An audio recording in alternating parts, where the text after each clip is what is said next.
call the monthly meeting of the Bristol County Water Authority Board of Directors to order.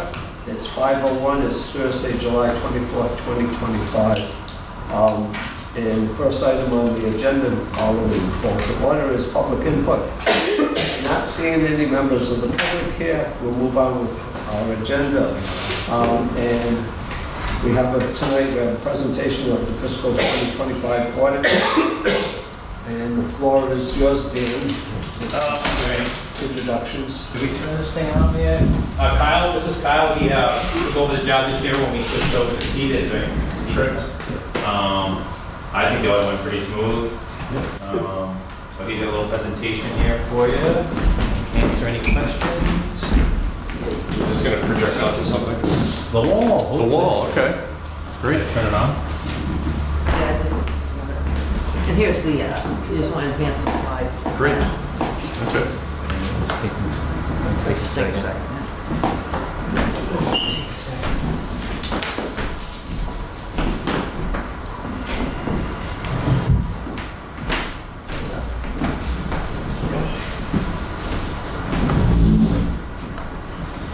Great. Good afternoon, good evening, whatever 5 o'clock counts as.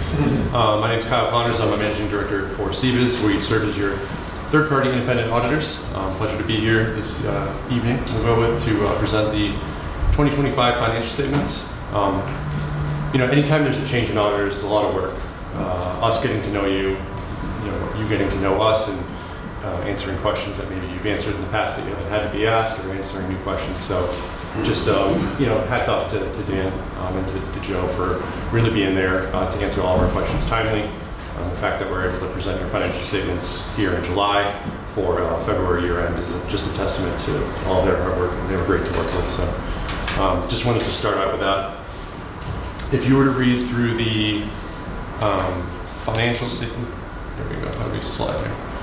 If you were to read through our auditor's report on the financial statements, you'd see that we issued a clean audit opinion, which means we feel that the financial statements are free of material statements.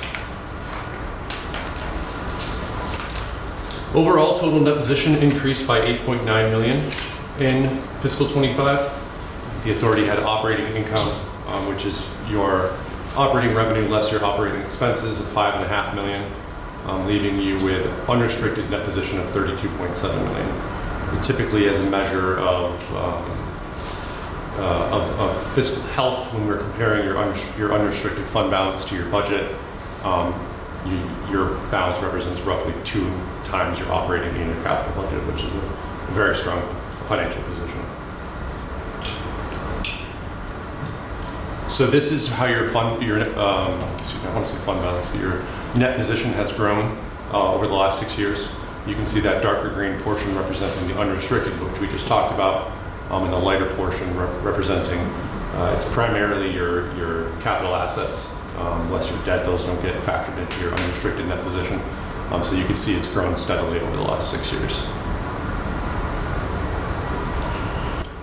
Operating revenues for the year were $18.3 million, which was an increase from the prior year of $17.2.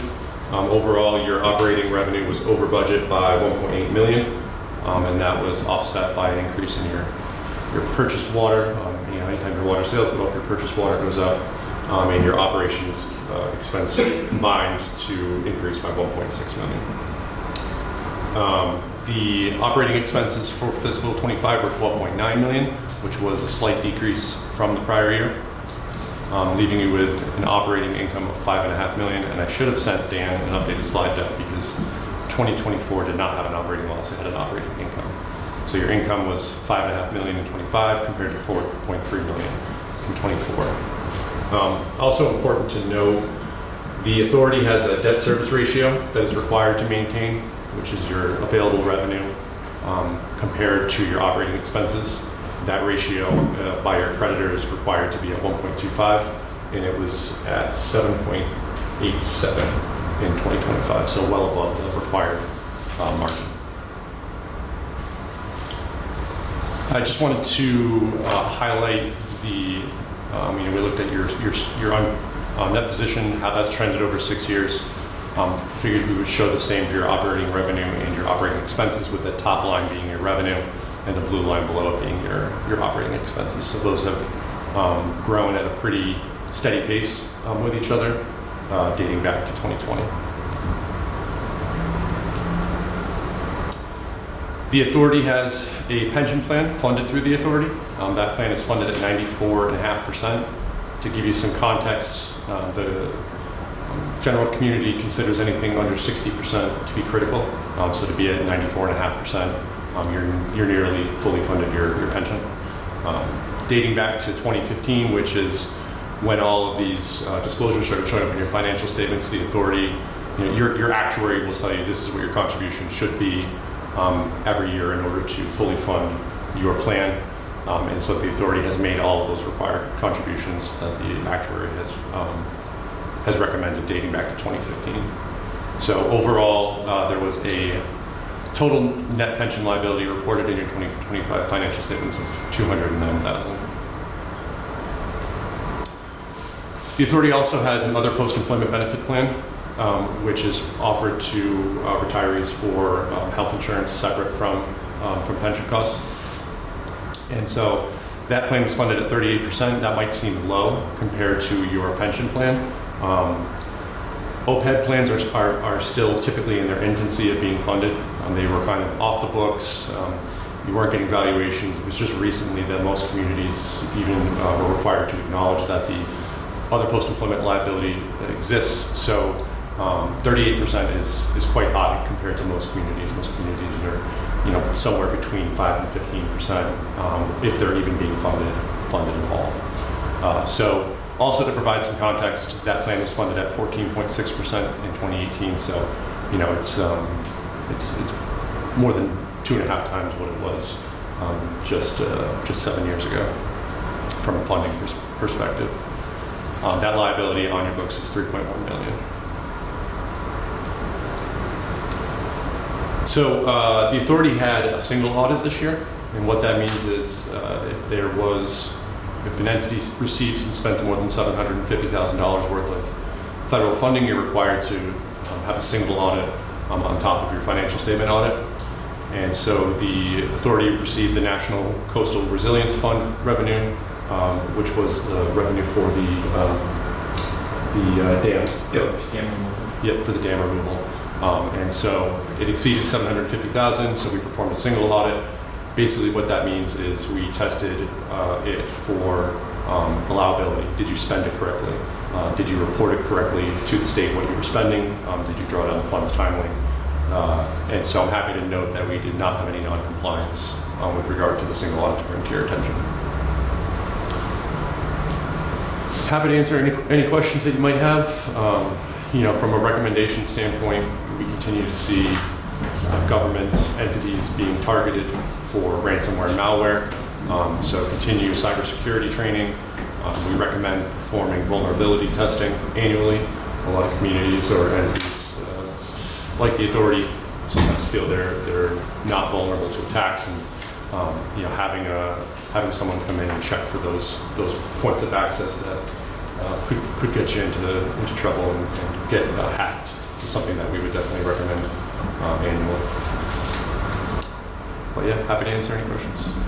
We'll open up I'm not sure how we're really going to do this to some extent, because we have some line-by-line type comments that were made.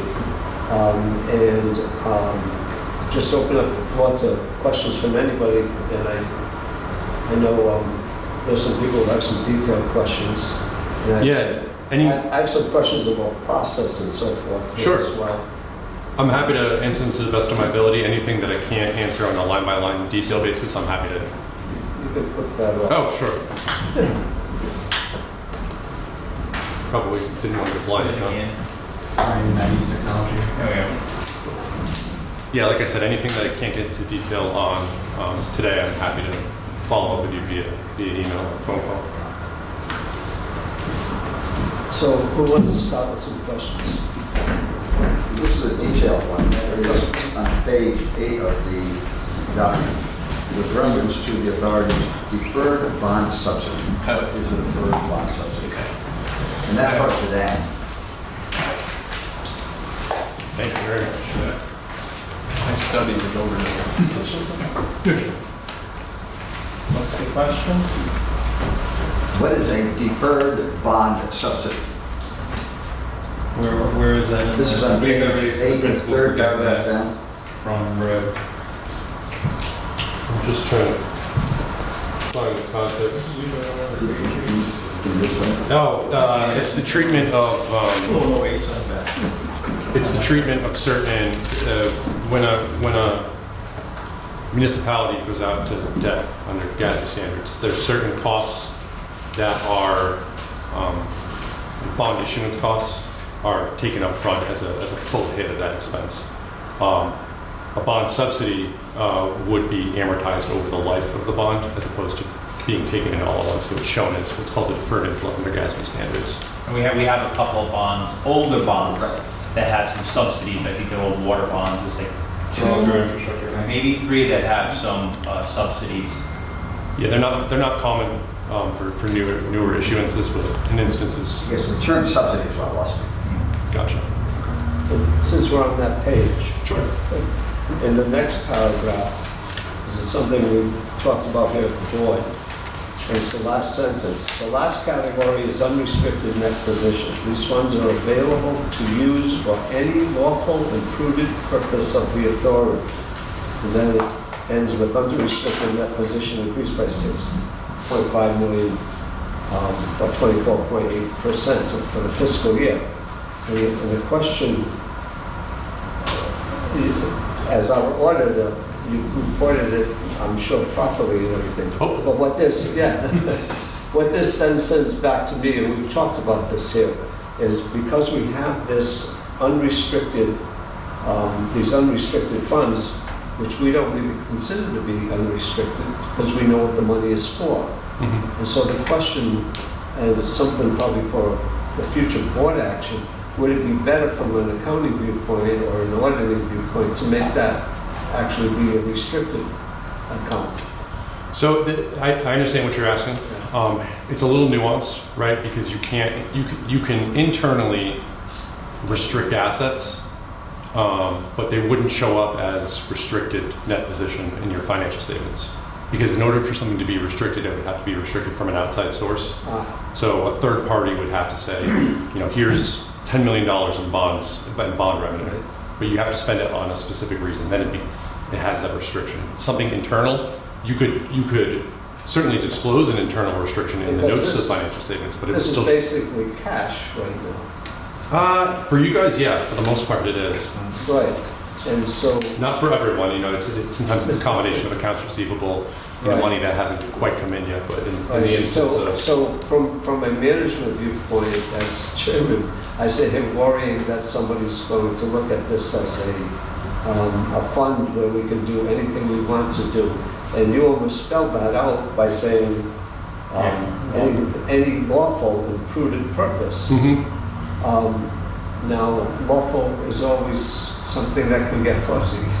So that's where I throw it back to the board that I think our finance committee needs to talk about this and come up with something. You might be able to add something in the MD&A explaining that those funds are kind of like Right, earmarked, kind of like to, help us with phase 2 kind of thing. yeah, Obviously, we're waiting much more right, eloquently than that, but you could, but like you said, it's an accounting thing. You can't make it restricted, right.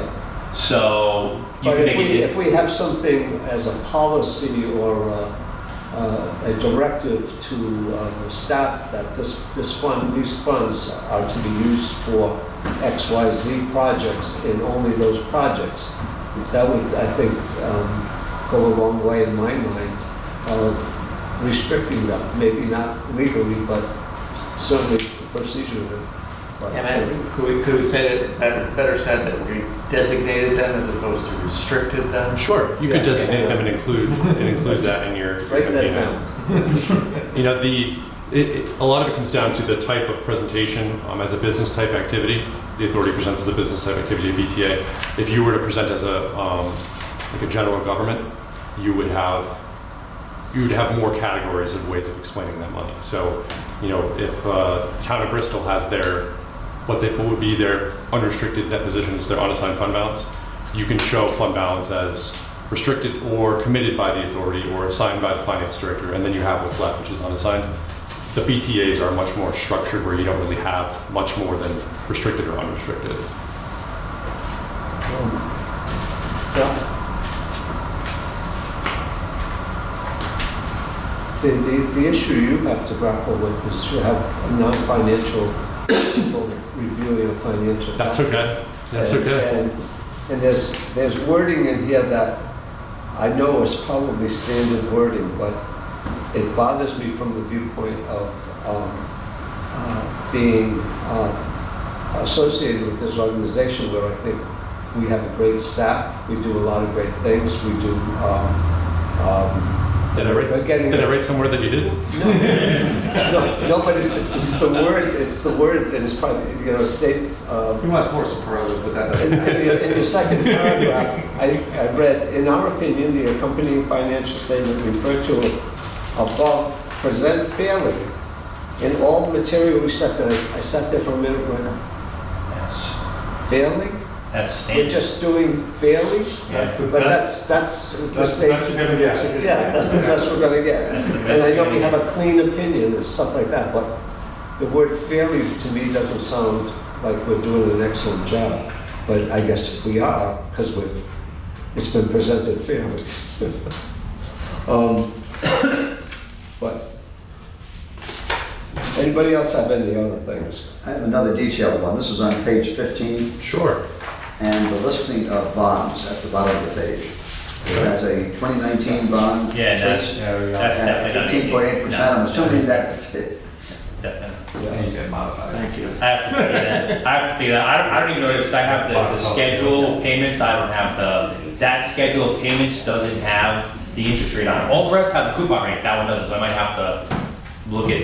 I might have to pull out some boxes or whatever to see. Okay. All right. Yeah, no, Is that real? Is that real? Or if it is, then we need to read it. it's probably 1.88. It's probably 1.88. Well, has that number been carried over from the previous audits? I didn't No look one's at the caught it? MD&A. I gotta look at the MD&A.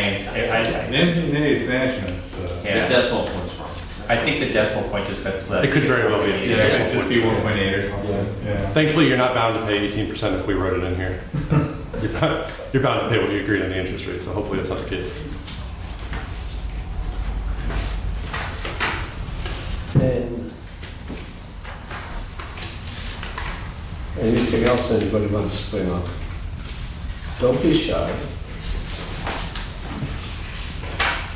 I know Richard. I had a number of comments, but I don't think they need to be walked through with the whole committee. But we'll You just pass- give them to we'll Dan pass and them, Kyle. yeah. Sure. There are some that I think are board level issues, Right. some of the things like investment policies and the like, that Yeah. I think is outside the scope of this discussion. So. There are times in here when you talk about not judging the efficiency of the operations. And I can understand that because that's not your job. And there's one side of me that when you bring up something like that, it almost is saying that it should be done. And is that something that is done by other similar agencies where they have efficiencies on it? Yeah, evaluations this is. I think you're talking about like an operational audit. Yeah, This is more of a financial audit. right. So if you were to read through our what we call our yellow book report, which is our report on internal controls, what we're really focused on during our audit is, are there opportunities where internal controls need to be improved, or maybe Dan has too much power and he has the opportunity to yield it and without you catching it. We're more focused on the internal control aspects of the different transaction cycles than we are on whether they're as efficient as they possibly could. That's more of a... Sometimes having good controls is inefficient. Sure, right. Sometimes having bad controls is efficient, but scary because then you could be subject to... So we definitely have quite a few controls that in a lot of companies, even companies I've worked at, we never had. So was it more efficient then when I could just move money around? Yeah, it was, because I could just do it. But here we have, if I make a transfer, Joe has to approve it. If Joe makes a transfer, he had, I have to approve it, so we have some checks and balances in there. So again, is that efficient? Maybe not, but it's Yeah, no, I appreciate what the audit was meant to do, but there were places in here where you would talk about what the audit was not meant to do, which would then raise the question in my mind, well, should we be doing something like that as well? Not that it was a deficiency on your Sure. part. Juan, we all think you're doing a great job as chairman. Well, we do have, Richard did put his down in an email, so we know we can pass that along pretty easily. And I know you had a bunch of markups and so forth. Yeah. And you had, David, you had a bunch of comments. No, just the one about, it might be something that changed since I've read stuff about, who signs the report. Is it just a firm name, or should an individual be signing the report? Yeah, I don't know. If it's a sole practitioner, it would be their name likely. Okay. For a company, it's the company Okay. that signs stuff. I do have one question, maybe it's for Dan, but in your final governance communication letter, it mentions that there was a communication dated to us March 3rd. Can I get a copy of that? Oh yeah, for sure. Yeah, I had that written down too, because I was going, what, I don't remember seeing that. Was that do you know if that was distributed? We may have combined it in our engagement letter, Possible. because that's typically where we would communicate any I've seen it done both ways. significant risks, but one way or the other, I'll share that with Okay. Then the second question is reclassifications. There's a reclassification note you. in the financial statements. I noticed that the cash got reclassified from a other trustee account into cash. Was there any other reclassifications other than that? That's the only one that comes to my mind. Okay.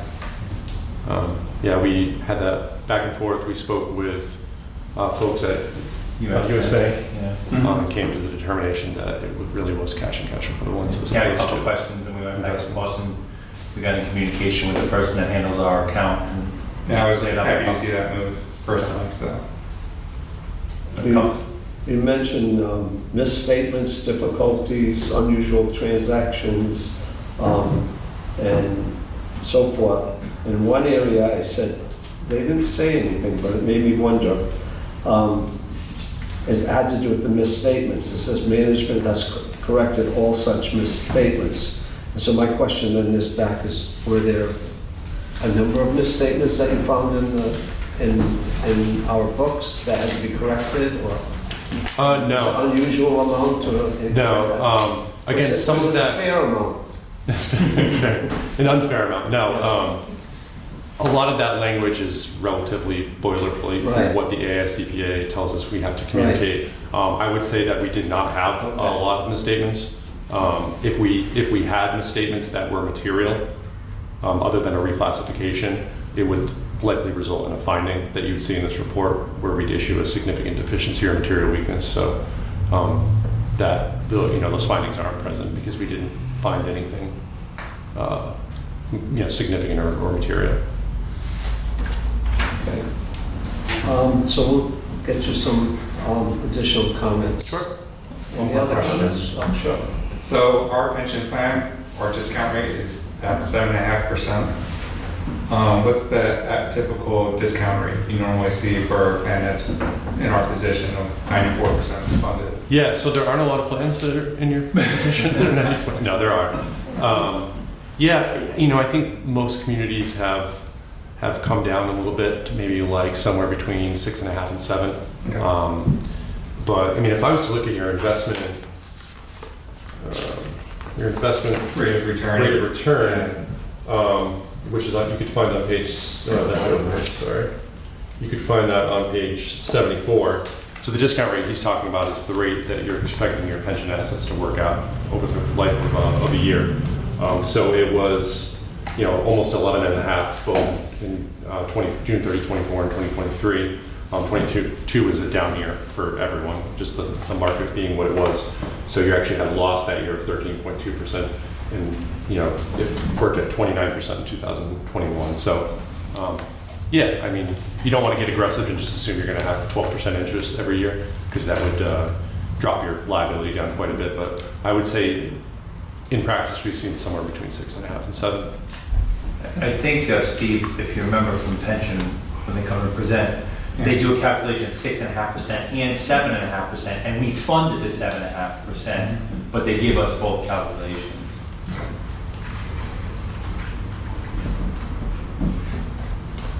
Okay, no further comments? Thank you very much. I have a comment, question.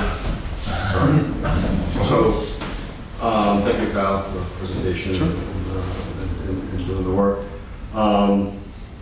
So, I guess I have a question because we have now some questions and comments from board members on the audit report. But is the report that I have considered final? It's final, correct? Yep. So, and then you've already forwarded to the banks. Yeah, well, Right. yeah, US, yeah. Okay.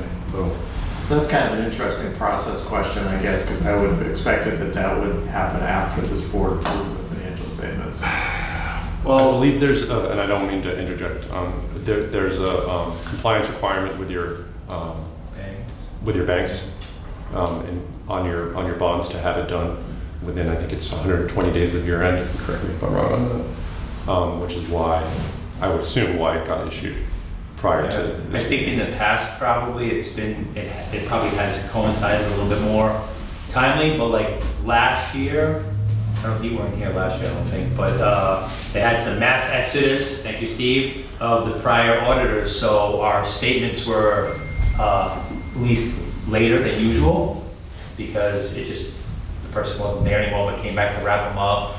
So we got them out late last year, and this year with the change of auditors, it was a little bit later than usual. So I think in prior years, it probably was more bang, like this presentation probably would have been done in the June meeting so that it could get sent to the bank by June 30th. So I already kind of have it kicked on, and we can probably skip. I mean, I'm done. I can be ready for the audit even way sooner than they came up, but maybe next year we can move it up a week or two or something like that. And I would suspect that it won't take as long as Kyle said, when you first take over a new job, new client, the timing, it's a lot more work to get up and running. And like you said, there's a lot of questions that they have to ask just because they don't know, and we have to re-answer them and stuff like that. But I think this year, Kyle figured out a lot of stuff, and we found some nice shortcuts and stuff like that. Joe was able to give him some reports that probably cut down significantly on the amount of time and effort he'll have to do. That time won't have to be spent next year to tweak. So, I can talk to Kyle later, and we can schedule a little bit earlier, but I think in the past, it was probably presented at the June meeting so that there was enough time to get it out by June 30th. And we can obviously do that next year or going forward. Yeah, I know Mr. Chairman of the Finance Committee in terms of process, so. I mean, I'm all. I mean, if the auditing can get done in a more timely fashion, to give the board opportunity to review before it becomes final, I'm all for that. But I think since I've been here, I think this is actually the first time that the board had received the audit in advance of the meeting. I had to request it last year before. In fact, So I should have held on to it. no. In fact, the board would not see, and I don't know if this was the process even before my time, but I think it was, the board did not see the audit until it was packaged with the annual report. And then the annual report was delivered to the board members. And that time, the audit's waited, the audit was done months ago, like a month before. Yeah. It's already a done deal. I think it just provides effective governance if we see it before it gets finalized. I agree. And I think And we wouldn't be doing our. But I mean, we need to move things responsibility. quicker as far as getting these folks in here quicker, and then getting it done, because then, like you said, there's reporting deadlines to the banks. And then we're also working on the annual report, because we've already given, Lauren's done a great job working on the annual report. We've already given that to the printers, this document. So, Yeah, they had to do D-133 too this year, so that added some time too. The single audit added a little bit of time that I would imagine we have next year. So this discussion of, Well, uniform, our single audit submission isn't due until 9 months after year end anyway. Yeah. Well, that added time to the audit work, you know. We Has that been filed? Yep. The variance? Okay. yeah, we have a group that does our compliance audits, our A133s, and they do that congruently with the financial statement audit. Mm. But I mean, it was a lot of requests coming into the finance department from both But the teams. data collection form has been filed? Okay. I mean, if there's really something materially misstated in here, then that's another discussion. Right. Because we'll have to retract and resend. I don't know that that's the case. If there's small typos or edits or something, it's something we can talk about and either consider just editing and fixing, or pushing through next year's financial statements. But if there is something materially wrong in here, I want to know about it, and I don't believe there is.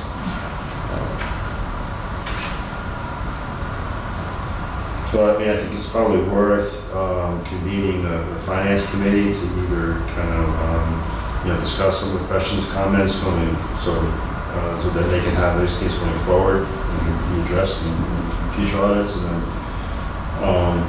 and I wish I read your email just before the meeting. I think you bring up some good points. I think they can be discussed further with the finance committee as well. I think many of the issues probably have to do with us as an agency and how we do things and what we need to do, more so than affecting the audit as it was. The only other question I have,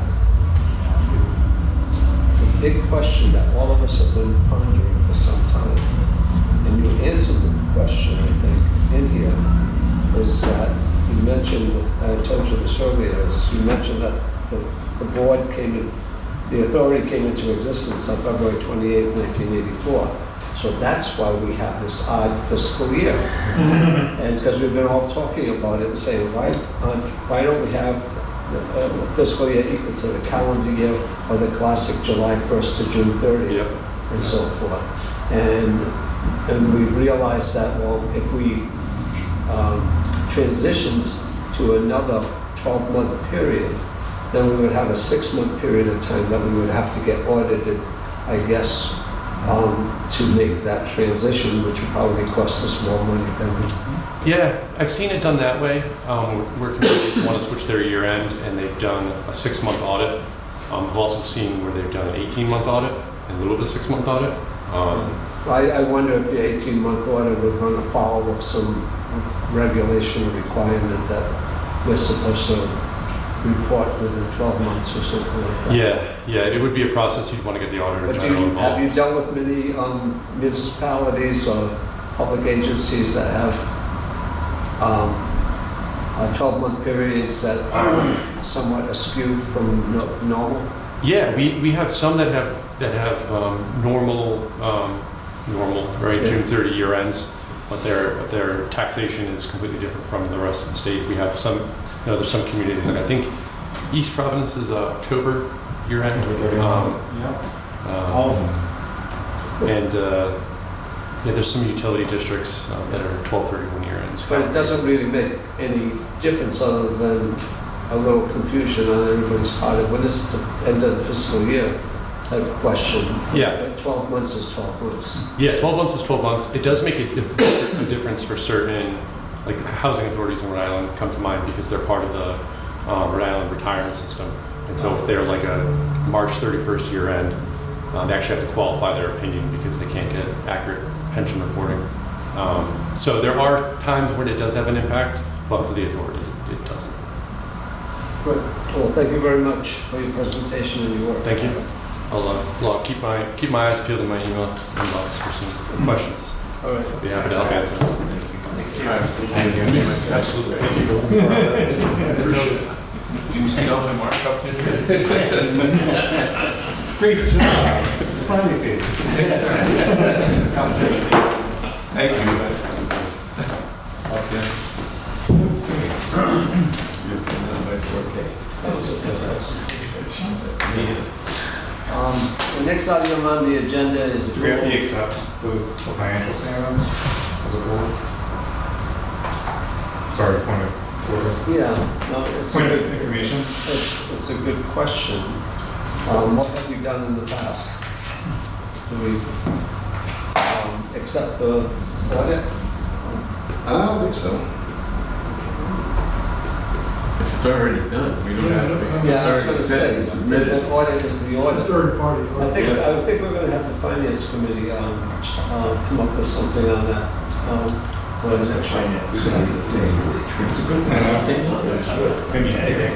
Moving on to the approval of minutes, we have the minutes from the last board meeting, June 26, 2025. Second. We have a motion to approve, do we have a second? Second. Oh, they both came from the school, okay. Any discussion? Hearing none. All those in favor say aye. Aye. Any opposed? It's unanimous vote. Next item on the agenda is to hear from our executive director, get his monthly report. Okay, monthly report. It's a monthly report, but it was like a quick 3 weeks between the last meeting, but it's a time to start writing this report. And so, and oftentimes not a lot happens in the utility business in a few weeks, but anyway. With respect to the Pawtucket Pipeline project, we're sitting on this amendment request from Beta.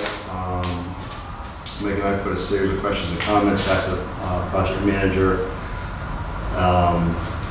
We haven't heard, he hasn't gotten back to us formally on those yet. I also met with the East Providence DPW director, so I also forwarded the amendment to him. And so I had a discussion with him and kind of get some of his thoughts on it as well. We had talked about having the project manager come before the board to present as to where we are with the project and talk about the amendment, either at a regular board meeting or at a special board meeting. Yeah. So, given August, he has some vacation time coming up mid-August as well, but he did provide me with a couple of dates for the first week of August, either the 5th, which is a Tuesday, or the 6th, which is a Wednesday. I don't need to know now, but it'd be good if we could maybe check your calendars. Lauren can send out a reminder in the morning. It would need to be kind of set up fairly quickly, so you need to post it sometime next week if either of those dates work. What did you say, the brief? August 5th or August 6th. So it'll be a special board meeting and only that type of topic.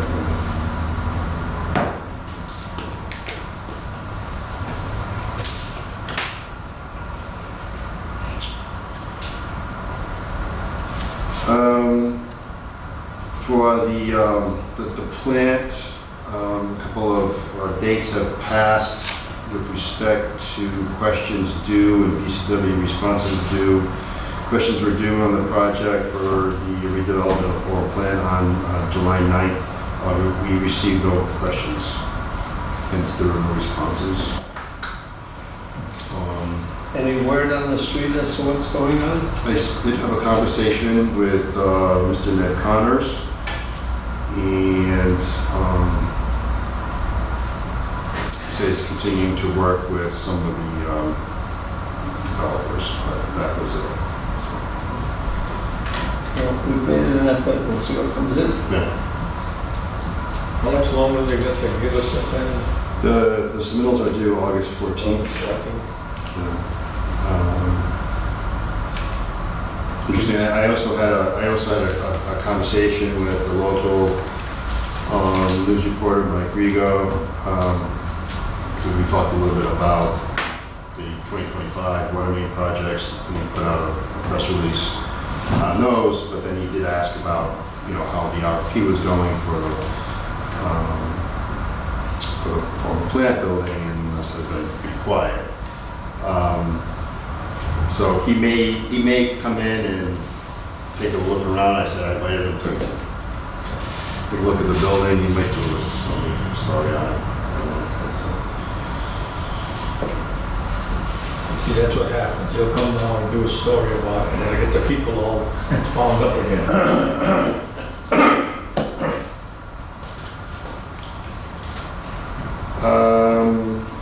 We have the task order for PAR before you begin this evening. The meeting. The dam removal project's been quiet, nothing happening up there. And PAR Corp continues to work on finalizing the plans and permit documents for the Shad pipeline project. For the lead service line program, I provided the updated chart. This information continues updated. We replaced some service lines. Or the biggest thing right now is identifying the unknown service lines, and we continue to work with the Rural Water Association. They've been out in the community conducting inspections or trying to make inspections. They need to get into the homes. And currently they've gotten like 10% inspections done. They started off about 360 locations, and they've done 36 service lines. It's not a great response, but it's really not unexpected either. It's sometimes tough, especially during the summertime, to get people to respond. Some people really don't want someone welcome into their home as well. So, but every little bit of information we have, that means we take those unknowns because, and regulatory-wise, the unknowns are considered lead lines until not considered or found to be lead lines.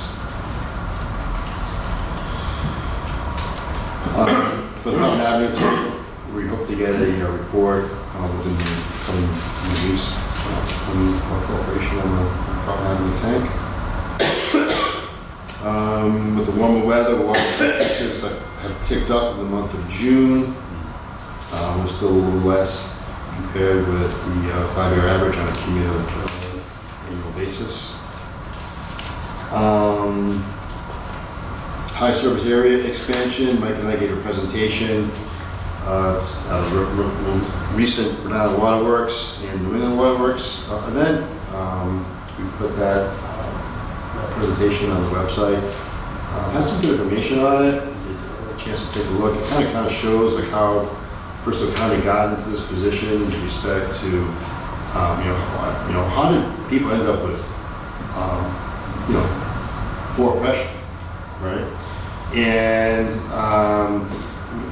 PAR helped put this together, but they have a series of GIS maps, and it kind of shows how Bristol developed. So initially, Bristol was developed along the waterfront, and the tanks, the tank of Hope and Tupelo was built up on a hill, basically in farmland, and also the tank, the Bayview tank, was also built far away from the city center. But as the communities grew and people moved into, and the farmlands got subdivided into housing developments, they started moving closer and closer up to the tanks, which it's all based on elevation. So you're going from what was sufficient at the time, because everyone was kind of down by sea level, kind of up into the higher elevations of Bristol, which created the pressure conditions.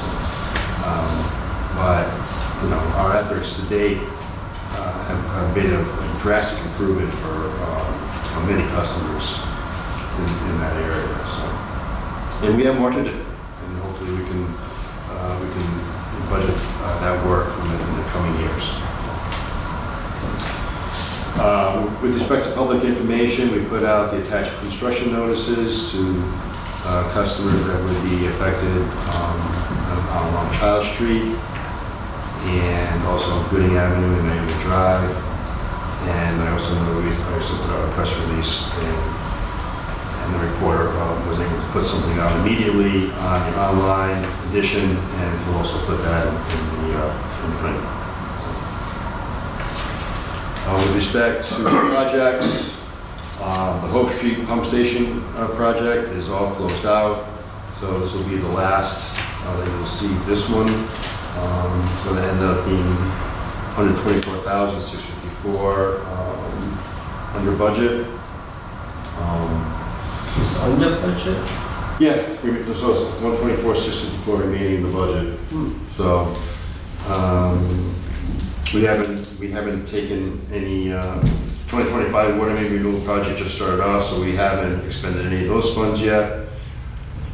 The 2024 water main renewal project, I'm going to give everyone a heads up. We will probably be coming back. In fact, I know we will be coming back because we are getting low on funds for that project, and we still have some final paving to be completed. And I know Colin is kind of crunching those numbers presently, so we'll probably be coming before the board in the next meeting for that. And I know also on the Pawtucket Pipeline project, I can keep this as a footnote. I know that's going for East Providence has contributed to date on that project that kind of offsets Bristol County Water's expenses. And that concludes my report. So the $1.6 million that have been expended on the pipeline project, that $600,000 of that money actually came from East Providence? Yes. Okay, so We've reimbursed for that. We reimbursed. expensed it. Our out of pocket was $1 million and this was, okay.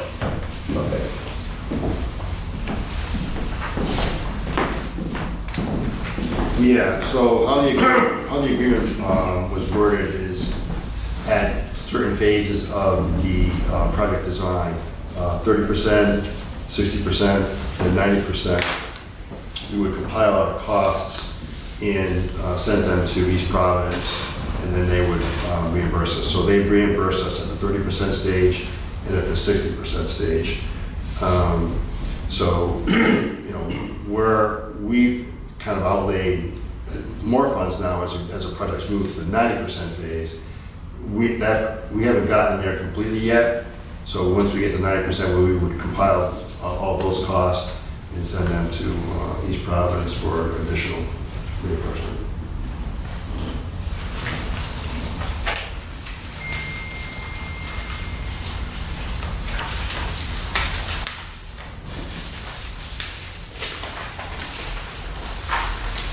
Mike is not available this evening.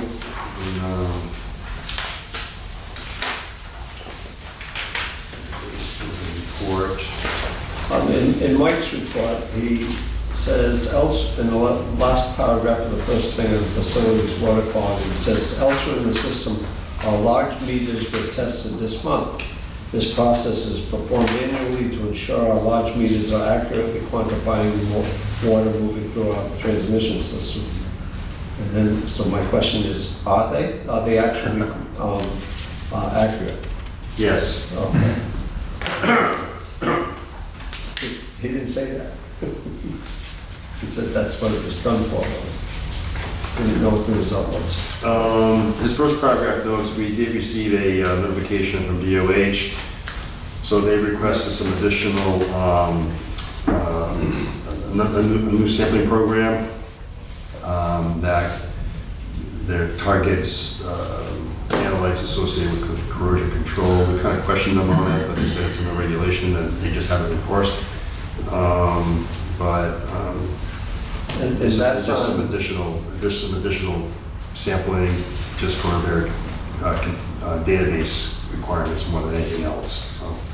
But that requirement's not just on the supplier, it's on the receiving. That's what we questioned. Because we had no control over what the corrosion control that's being used. So whether they're just want to get data to see if what's being added is carrying through to the system, that could be it. I'm not sure their reasoning behind it. Because if they're doing it to us here, for example, Kent County, they provide water to Warwick. Well, Warwick also gets water from Providence, so they require Warwick to do the same thing. Yeah. As long as they're doing it to everybody. Okay. Dan, anything else you want to say about finances? I got June's financials in there. Yeah. I wasn't here last month, apologize. On my way up to lovely Canada. So I mentioned the meeting before, I was gonna tweak the budget allocation for the revenue, and I had done that the last one. So when we get to that point, you'll see that it's much more in line. Even if we look at, if we go to June 25 versus June 24, revenue was 3.69% higher. Again, most of that probably just this year Joe rolled out our last remaining handful of monthly customers and made them quarterly, so that's going to affect that a little bit. Expenses were higher, 7.41%. The three big ones in there were professional fees. We had some increase in legal costs to, nicely North Farm hopefully coming to a conclusion. And there's some additional engineering costs in June of 2025 that we didn't have in the prior year. Water purchases, as Steve had mentioned in his side, in his report, are up. We actually bought 16 million gallons more this June than we did last June. Some large water main breaks. And there was, the other one was that there was increases were offset by a decrease in the operations maintenance expense. It looked like that was mostly due to timing. We had some tank repairs and some equipment maintenance done this year that weren't done last year. If you go to the through June, which is 4 months, we're a third of the way through the year. Revenue is up slightly, just under 1 1/3%. This is due really transitioning those remaining monthly people to quarterly and the rate increase. And that's offset a little bit by the decreased consumption.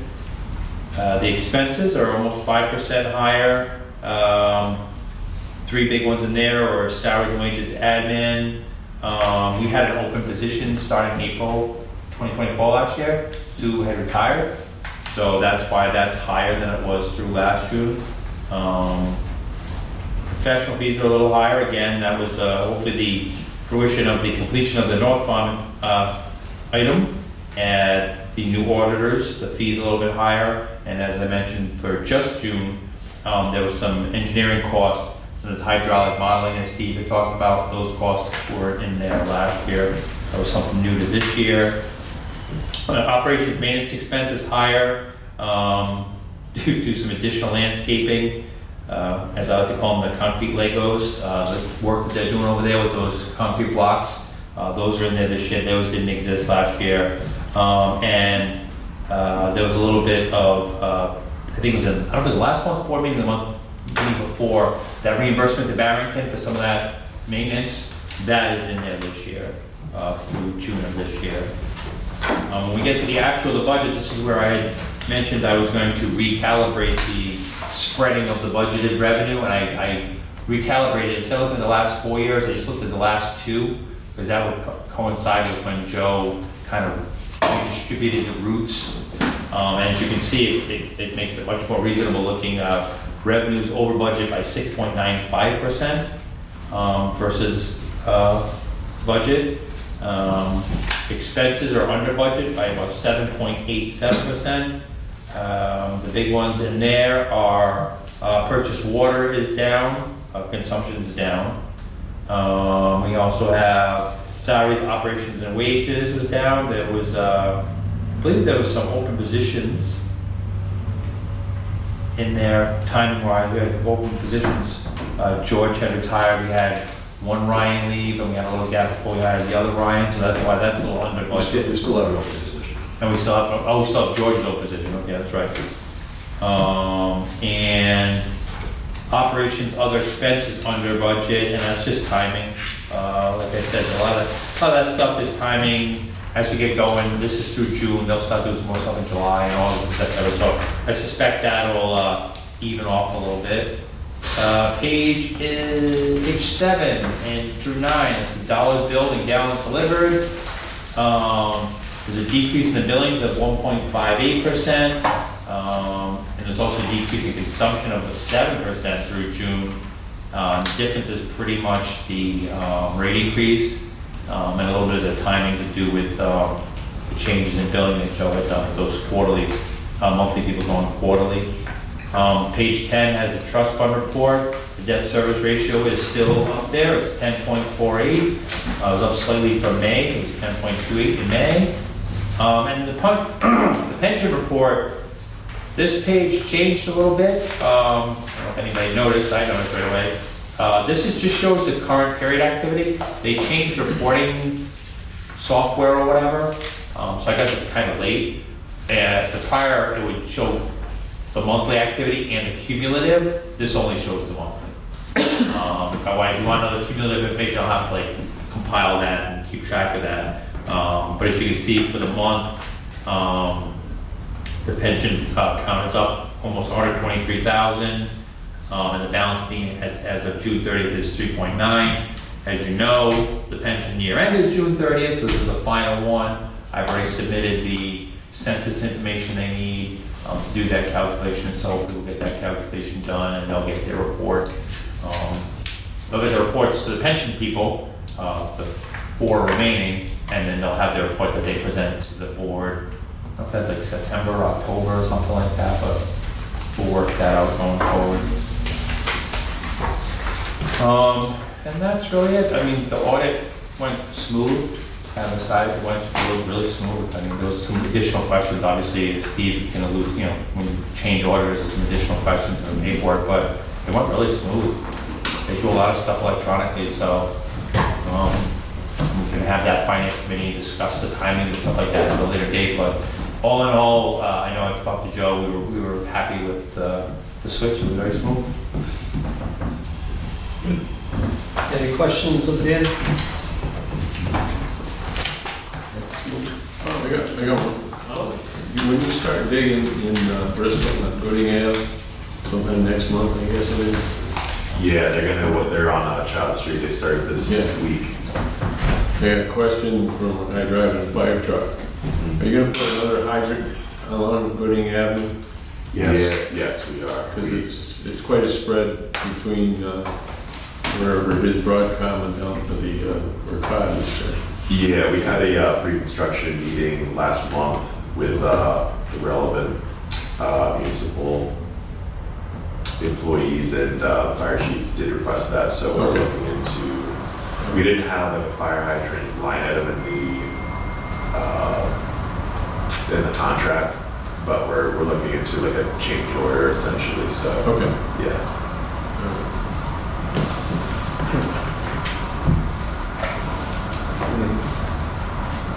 Anybody have anything to report regarding the town council? No? Okay. Moving on to the task order to Power Corporation for Engineering Services related to the design of new operations building. Mr. Kutu. Yeah, I'm bringing it back. All right, I am providing the board a little more background information which I did not provide last time around. So a few years back, we did do an initial kind of feasibility, kind of concept design analysis, working with PAR and they were working with Vision 3 at the time. It was a lot of money, $17,000, but basically they looked at kind of the space that we had today. He gave us some concept ideas as to where we maybe, place the building in different shapes and sizes and things like that. when we got that back, it didn't take into account, things that we're looking to hope to do. Within the maintenance facility itself. And, as noted, there's been changes, though this was done before. We did any demo work for the dams that came down, and how we're talking about potentially carving off a piece of that property at some future point in time. So really, I think the task order that was presented last time and still the same today is if we're serious about building a new facility, is really the next logical step to take before we go out into a full-blown design. This is going to confirm our needs, our space needs, size, and give us budget costs for construction and design that we can budget for next year. So, again, requesting the board's approval to proceed with this pre-design services task order for $109,250. Make a motion to be accepted. Have a motion, is there a second? Second. A second, any discussion? Any comments, thoughts? I have no opposition to it. It's just, I think we ought to wrap up what we're going to do with the older building before we actually start any commitment to the new one. I think we definitely need it. Well, I think the timing is good.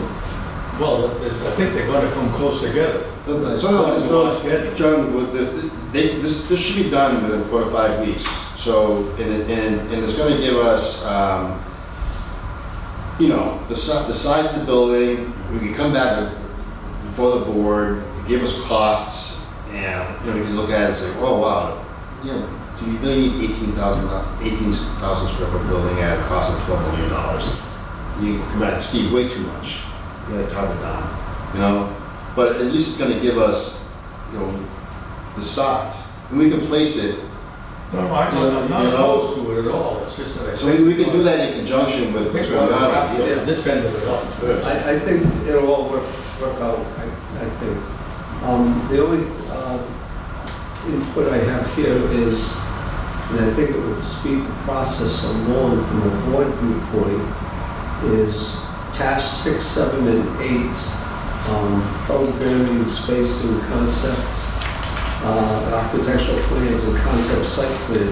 If you could invite the property committee members to those meetings where they're presenting that and discussing what's needed. I think that would provide some education and maybe even input from board members. And then be able to take that with some first-hand knowledge back to the board when it's necessary. What are you referring to? It's probably, it's in the back of, it's the scope of work.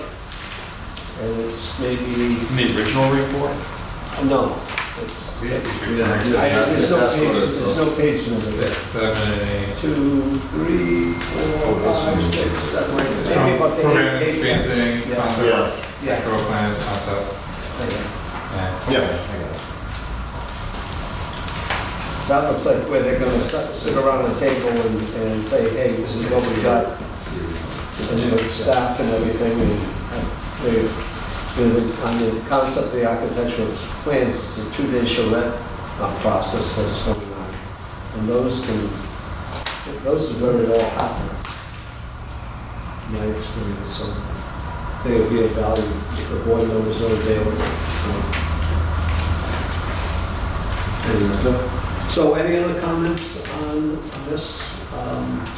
Hearing none, let's call for a vote. All those in favor, say aye. Aye. Any opposed? The ayes have it, it's unanimous. Moving on to executive session. Do we have a need for executive session? Not for North Farm. I'm sorry. Not for North Farm. No, not for North Farm? Let's see, investment of public funds, okay. All right, so we'll go, go ahead, motion to go into executive. Motion to go to executive session pursuant to Rhode General Law 42-46-587. Second, all those in favor say aye. Aye. We're going into executive session.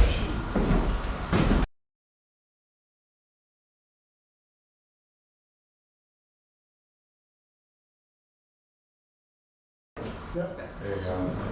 Make a motion to seal the executive.